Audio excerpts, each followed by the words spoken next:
So yeah, congratulations to the Adoption Network for their 35th anniversary. It is Yes. the 30th anniversary of our reunion with our daughter. So it's been a lot of ground covered during that time for everybody that's had a reunion. There's obviously a lot of highs and lows in terms of building that relationship and establishing it. But we are so thankful that we do have a great relationship with our daughter, and the whole process has been very rewarding and fulfilling, both intellectually and emotionally. I think Yes.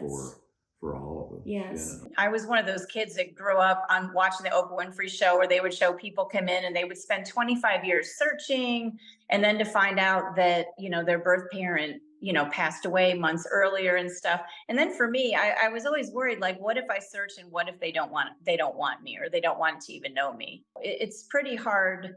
I think it's pretty hard to have everyone come up to you and seeing all the resemblances you see your friend and they look like their dad or their mom or whatever. I remember when I was in grad school, I was for early childhood special ed, and we learned about all these disabilities and different genetic things. And I just remembered thinking to myself, I'm the first person I'm ever going to meet that is related to me is the child that I have. And I just got goosebumps. It's really hard to think about it that way. And in fact, I worked in a dental office for years, and when I got somebody in that was adopted and of the right age, I'd think, you just never knew. But deep down, I always hoped we'd connect, whether it be her coming to the door and knocking and saying, "Hey, I think I'm your daughter." There was no way that I would have thought it was a problem. I thought at some point I hoped we would meet. I do think everyone should be able to search. I know what happened with me when I sent away for the non-identifying information. I know this lady's name still.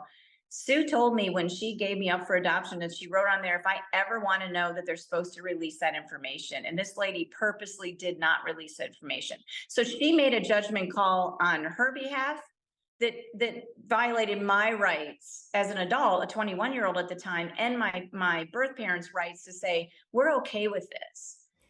Okay, so we had been going to the Adoption Network about 2 years at this point when we found her.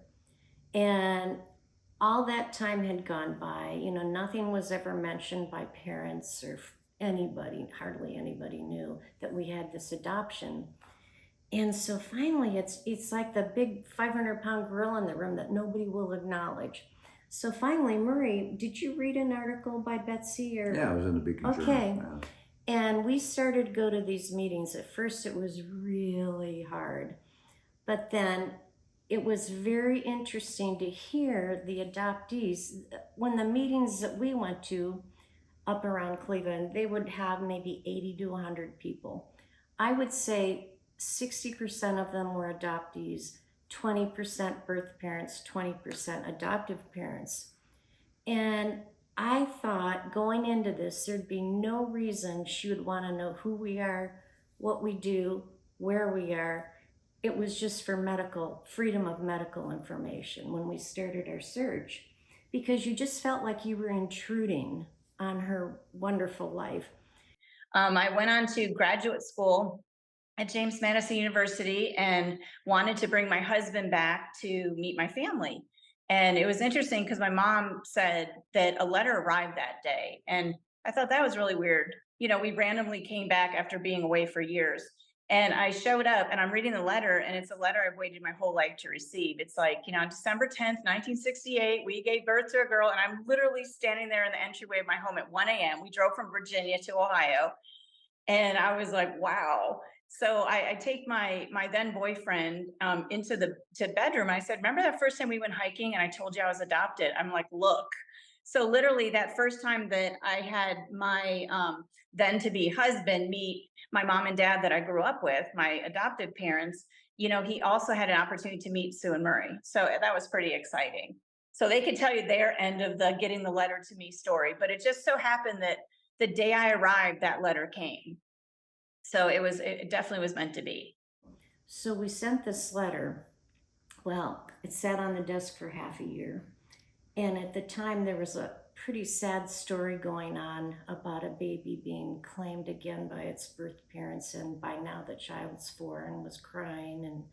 it was really a horrible story that just dragged on in the news for months. So every time we thought we were ready to send it, we'd see more news stories on this, and you'd think, oh, I don't want to ruin her life. And finally, after half a year, Murray said, look, we are either sending this letter or I'm tearing it up. And the week we sent it was the week she was home with her boyfriend to introduce him to her family and her friends. Timing couldn't have been better because she told us had it come earlier, it would have been torn up. And it arrived the day before they got home.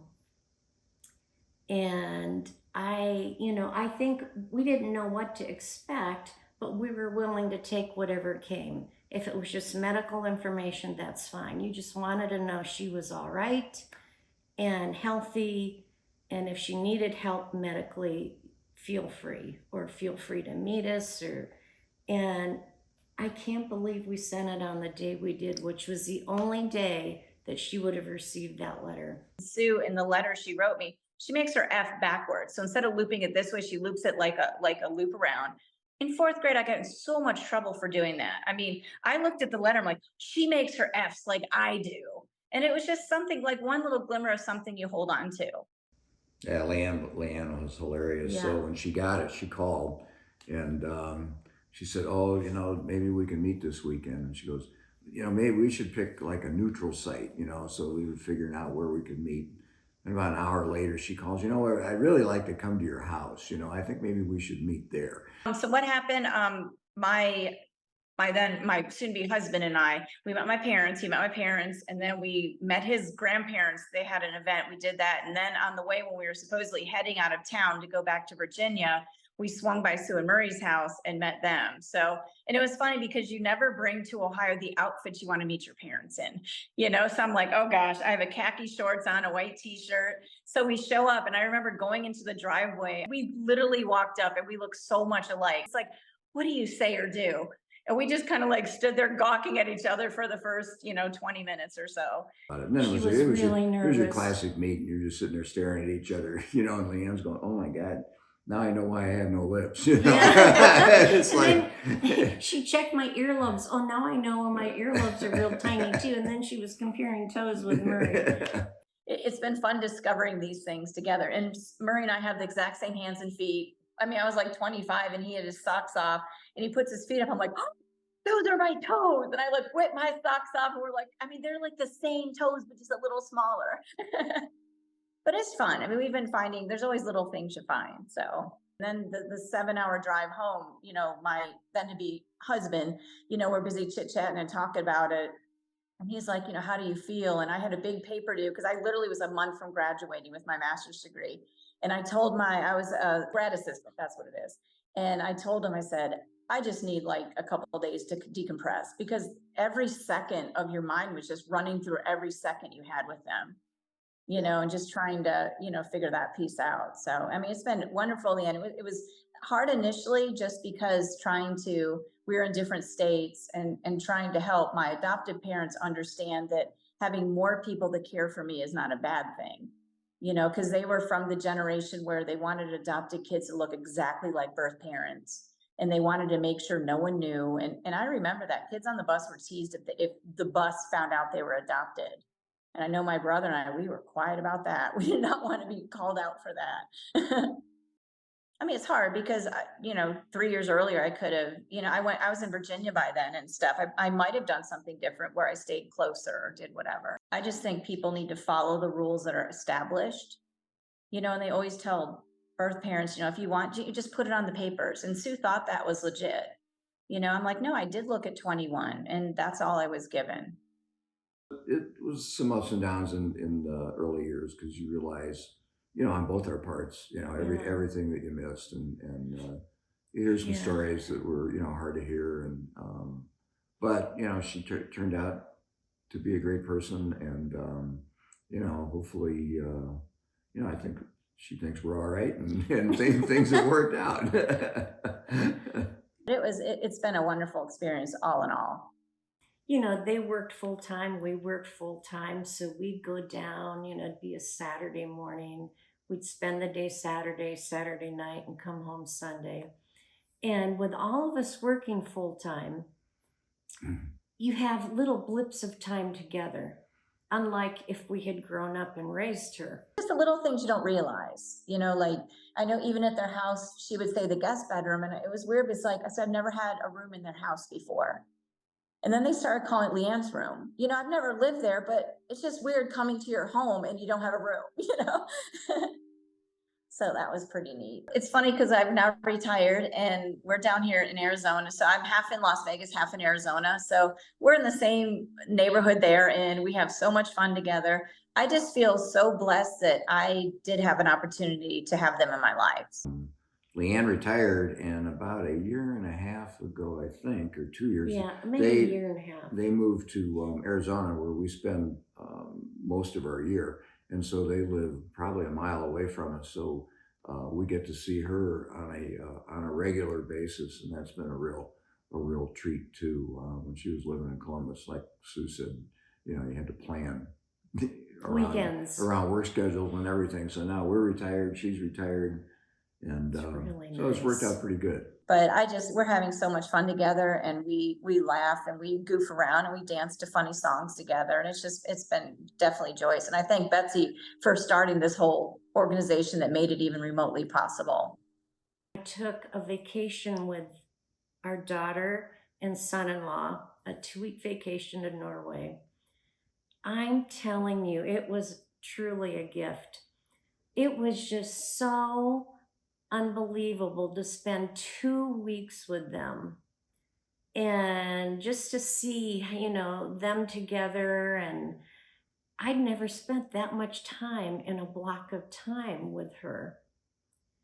And I tell you, the trip was just, to me, heartfelt.